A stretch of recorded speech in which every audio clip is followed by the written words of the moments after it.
Hi, I'm David Winchester from Lincoln Heights Baptist Church. Member of the Southern Baptist Ohio feeding unit. And back in March, I approached Cliff about having the association purchase a pneumatic can opener for the feeding unit. Because I wanted I wanted to be able to say my association, Buckeye Central Erie Baptist, paid for that. I told him the air compressor would be about $300 and the can opener would be $3,700. And after a slight pause, he said, "Will that be used during the hurricane season?" I told him I didn't know, but the state has almost $100,000 in equipment ready to go to a disaster, and if you have to wait to buy it, it's too late. So this would be part of tools in our equipment. So $3,700 seems like a lot, but I'm going to show you a video, and it'll show you how we had to open 650-gallon cans for lunch. So the video would be real eye-opening as far as how really needed a pneumatic can opener is when you're out in a disaster. After Cliff said, yeah, he put it in his newsletter, the following week I had like $850, $900 in donations for this pneumatic can opener, and I appreciate that. I appreciate the churches involved.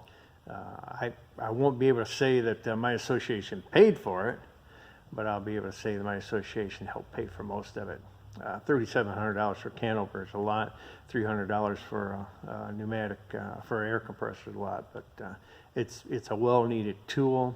But I did, after I went to a meeting in Springfield, Illinois, I came back more determined to purchase this air compressor and can opener because hurricane seasons were coming up. And while I was in a meeting, Florence hit. So I went ahead and purchased it. I found one on eBay. It's a dealer's model, and it was only $2,000. So I felt like I had to get it. And the compressor is $300. So for about a couple odds and ends. So I'm going to have about $3,000 into the can opener, the air compressor, and a rolling box to put it all in. So the association paid for about a third of it. So I thank you for that.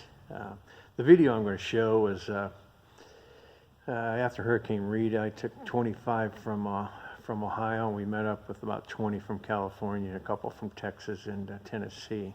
And what this video shows, I call it Beaumont Stew. And Beaumont Stew takes a can of potatoes, a can of green beans, a can of tomato sauce, a can of, and I think 2 cans of beef chunks, and that's a recipe, so that takes 5 gallons. Well, we had to feed 9,900 that lunch, so it took 650 cans for that Beaumont Stew for lunch on Monday morning, October. I don't know, I think it's right around this time. So the video will be an eye-opener, and it's kind of fun. What you see in the background of the video is 2.5 pallets of cans, and then you'll see the compressor, and you see ladies and guys open up these cans and making a recipe, and then they put it in a 40-gallon skillet, and then somebody's stirring that skillet. So enjoy. After the video's over, you won't see me no more. So thanks again for your offering.